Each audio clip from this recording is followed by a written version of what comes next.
কুরআনুল কারীমের তেলাওয়াতের দ্বারা আল্লাহ তাআলার মাহবুব হওয়া যায়, প্রিয় হওয়া যায়, আল্লাহ তাআলার ভালোবাসা অর্জন করা যায়। কুরআনুল কারীমের তেলাওয়াত করা আল্লাহ তাআলার সাথে কথা বলার নাম। এটা সরাসরি আল্লাহ তাআলার কথা, এটা আল্লাহ তাআলার সৃষ্টি না, সরাসরি স্বয়ং রব্বুল ইজ্জত ওয়াল জালালের কথা। এই অনুভূতি নিয়ে আল্লাহ তাআলার প্রতি এই ভালোবাসা নিয়ে কুরআনুল কারীমের তেলাওয়াত করা। কুরআনুল কারীমের তেলাওয়াত সাহাবায়ে কেরাম কিভাবে করতেন, নবীগণ কিভাবে করতেন? আমরা তো সময় পাই না কুরআনুল কারীমের তেলাওয়াত করার জন্য, যদিও কখনো বসি 10 মিনিট 20 মিনিট, এরপরে অনীহা ভাব চলে আসে, আর করতে মন চায় না। এর থেকে বেশি সময় আর আমাদের হয় না।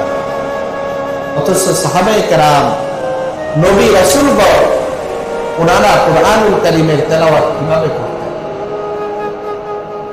আল্লাহ নবী মুহাম্মদুর রাসূলুল্লাহ সাল্লাল্লাহু আলাইহি ওয়াসাল্লামের অত্যন্ত প্রিয় এক সাহাবী হযরত আবু যর রাদিয়াল্লাহু আনহু উনি বর্ণনা করেন, আমি নবী মুহাম্মদুর রাসূলুল্লাহ সাল্লাল্লাহু আলাইহি ওয়াসাল্লামের ব্যাপারে জানি, আল্লাহ নবী মুহাম্মদুর রাসূলুল্লাহ সাল্লাল্লাহু আলাইহি ওয়াসাল্লাম পুরা রাত্র একটা আয়াতের তেলাওয়াত করার মাধ্যমে শেষ করে দিয়েছে। সারা রাত্রে শুধু একটা আয়াতে আল্লাহ নবী বারবার তেলাওয়াত করেছেন।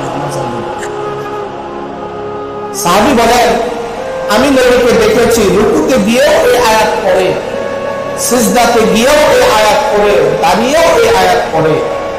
এই আয়াত পড়তে পড়তে আর ক্রন্দন করতে করতে নবী সারা রাত কাটিয়ে দিয়েছে। আয়াতটা কি রয়েছে? আল্লাহ তাআলা বলেন, ইন তুআযিবহুম ফাইন্নাহুম ইবাদুক ওয়া ইন তাগফির লাহুম ফাইন্নাকা আনতাল আজিজুল হাকীম।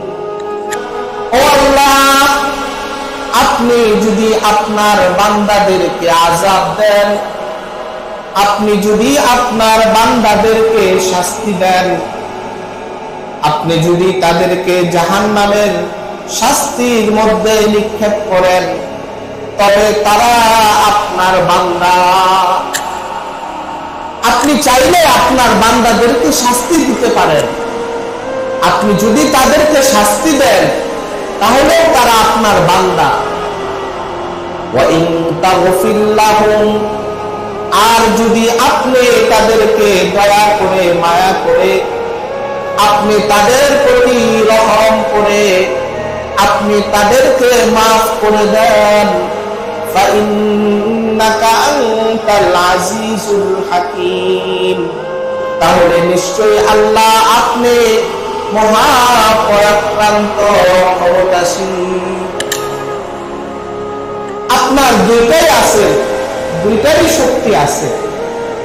আপনি যদি আপনার বান্দাদেরকে শাস্তি দেন, কোন বান্দার পক্ষে এই শক্তি নাই, কোন বান্দার এই সামর্থ্য নাই যে আপনাকে উল্টা প্রশ্ন করবে কেন শাস্তি দিবে। কোন কায়নাতের মধ্যে কেউ নাই আপনাকে এই কথা বলবে যে তাকে কেন শাস্তি দিলেন।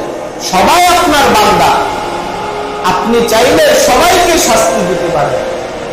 আপনার এই শাস্তি দেওয়ার মধ্যে কেউ প্রশ্ন করার মতো নাই। সকলেই আপনার বান্দা, সকলেই আপনার অনুগত। তবে যদি আপনি দয়া করে তাদেরকে মাফ করে দেন, তাহলে আপনি পরাক্রান্ত, আপনি মহা ক্ষমতাবান, মহা শক্তিশালী দয়াবান।